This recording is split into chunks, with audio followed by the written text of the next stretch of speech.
input variation and output load control function.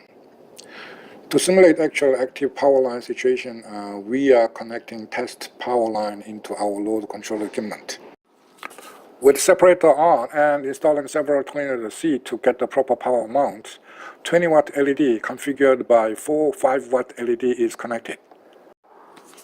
To simulate actual situation, even if we are changing power line current arbitrarily, still output power of Ferraris product shows constant. That is, LED light is not changing at all. This is we are called input power variation with constant output. On the other hand, we can turn and off arbitrarily those 4 5 LEDs. This means output load can be changed arbitrarily within maximum range without any variation of system. This is output load variation control. These two features is very nice, isn't it?